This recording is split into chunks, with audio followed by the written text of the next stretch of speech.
আসসালামু আলাইকুম, শুভ দুপুর। সবাই কেমন আছেন?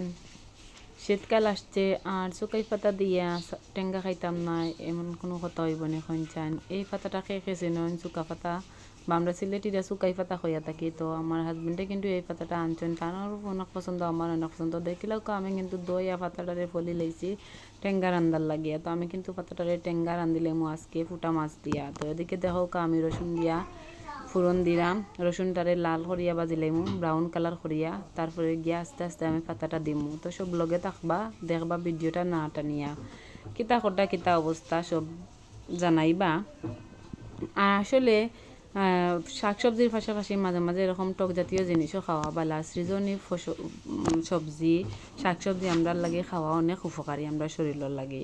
তো এদিকে দেখো আমার রসুনটা কিন্তু ব্রাউন কালার হয়ে গেছে। তো আমি পাতাটা দিলাইছি দিয়া এখন কিছুটা সময় নাড়াচাড়া করবো। পাতাটারে একটু সিদ্ধ করিয়া নিমু, এরপরে গিয়ে আমি মাছ দিমু। কিন্তু আমি মশলা দিলাইমু অল্প পরিমাণে মরিচের গুঁড়া দিমু, তারপরে হলুদের গুঁড়া দিমু।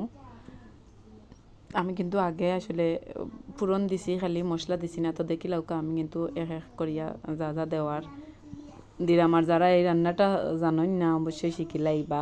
আমি আমার মতো করে রাঁধছি। আমি আসলে কোনো রেসিপি বা দেখিয়া ইয়ে করছি না। আমি ছোটোবেলা থেকে আমার আম্মুর কাছ থেকে যেরকম শিখছি ওরকমই আমি নিজে রান্না করি। যেরকম দেখছি আমার মায়ের রাঁধছেন ওরকমই রান্না করছি। আর আমি এটা আমার বাচ্চারাও আমি খাওয়াইছি। বাচ্চান্তরেও মাঝে মাঝে কিন্তু খাওয়াইবা এখানে না। বাচ্চান্তর শরীরেও অনেক পরিমাণে ভিটামিন সির ঘাটতি থাকে।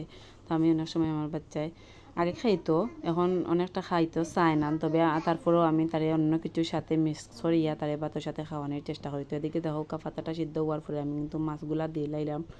মাছগুলা দই আমি দিলাইছি। আর এই মাছগুলো আমরা নদীর মাছ, নদী বা গাং যেটারে খাওয়া হয়। আমাদের বাড়ির পাশে একটা গাং আছে বা নদী আছে, এখান থেকে আমার ভাইয়ে মারিয়া আনছিল। তো ওই নদীর মাছ দিয়ে আজকে আমি শুকাই পাতার টেঙ্গা রান্নু। আর এবার শীতল প্রথম শুকাই পাতার টেঙ্গা রান্না করলাম। তো সেই হয়ে থাকিয়া দেখরা অবশ্যই কইবা, সব পাশে থাকবা।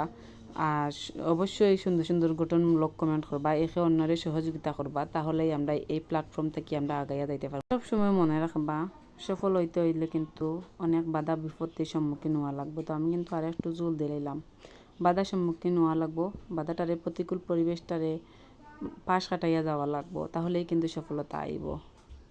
তো দেখে দেখি লৌকা কত সুন্দর করিয়া উতরানি উঠছে তরকারিত জল দেওয়ার পরে। তো এই যে ফেনাগুলা উঠছে এগুলা শেষ হওয়ার পরে কিন্তু আমি তরকারিটা এলাম। এখন আমি ধনিয়া পাতা দিলাইছি। সবাই সবার বাচ্চান্তরে পুষ্টিকর খাবার দেওয়ার চেষ্টা করবা। আর দেখিলাও অলমোস্ট কিন্তু আমার রান্নাটা হয়ে গেছে। আসলে আমি নতুন কিলাহান কথা কইতাম বা আমার উপস্থাপনাতে অনেক ভুল ত্রুটি হতে পারে। সবে ক্ষমা সুন্দর দৃষ্টিতে দেখবা আর সব পাশে থাকবা। ভালো থাকুক, সুস্থ থাকুক। আল্লাহ হাফেজ।